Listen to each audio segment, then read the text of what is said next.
You know, the colors and patterns in this wood grain just look ridiculously cool.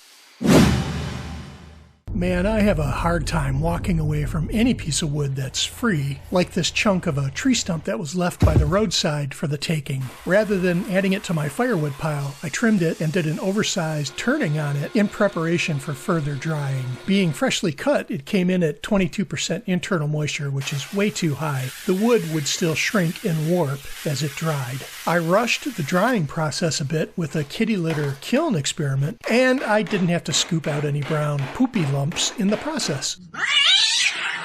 You know what? I think I'm all caught up. So one of the problems we're going to have with drying wood, whether it's in the kiln or just in the open air, is that it's going to tend to warp and twist on you as it dries. And you can see with the calipers, this side passes through. When I turn it, it doesn't go through. So what used to be perfectly round is not anymore. So with a vase opening that's not completely round anymore, I need a way to get it mounted on the other side of the lathe. So I've got this rounded plug that I'm going to add some padding to, which is nothing more than an old oven mitt that's got some silicone grips on it. And that should be enough to fit in the opposite end and get it secure so that I can do the turning. Now that the thick-walled vase is down to 7% moisture, we can finish the turning and get it waterproofed to be used as a live flower vase. This won't just be a decorative display piece for dry flowers. I want it to hold water. It has really warped.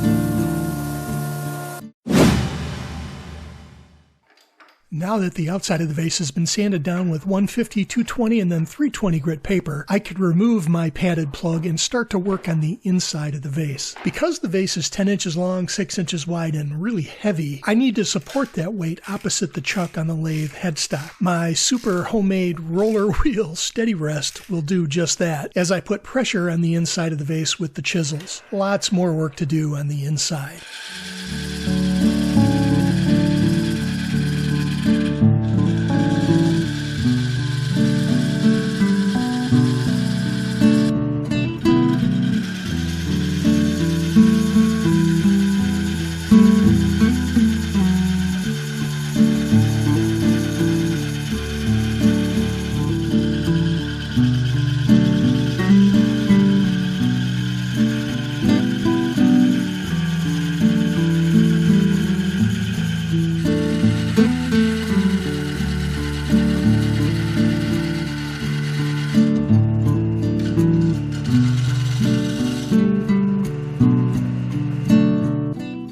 Color is really amazing, both inside and out. But this is the deepest vase I've ever cut, and I don't necessarily have all the best tools to be able to get in there and work. I had trouble with the chisels getting this deep. And when it comes to sanding, I had to make up my own tool with a thick dowel rod and some padding and some sandpaper tied with some wire, and I should be able to get on the inside with this.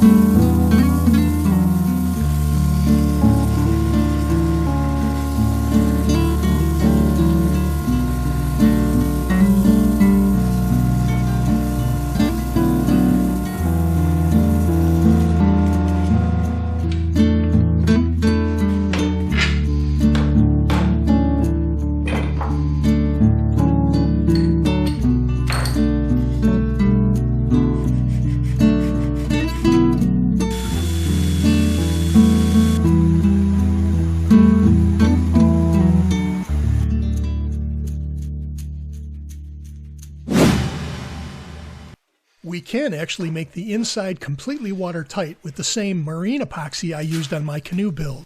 Maurine's epoxy? M-A-R-I-N-E epoxy. Maureen's got nothing to do with this project. Well, good. She still owes me money.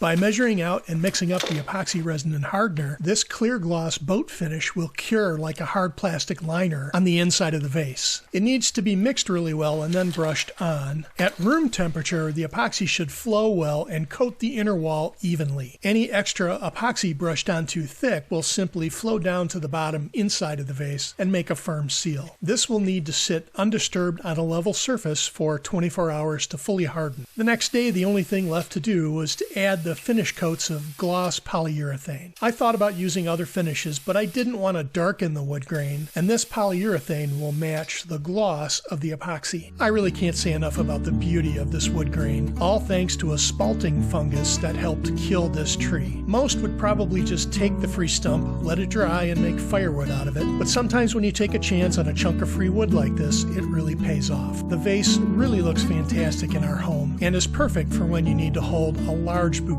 of, well, anything. Hey, thanks for watching our little channel. No AI, no memberships, no sponsors, no bull, just original content to be shared with you, the highly informed, intelligent, and awesome viewer. Thanks, everybody. Stay frosty.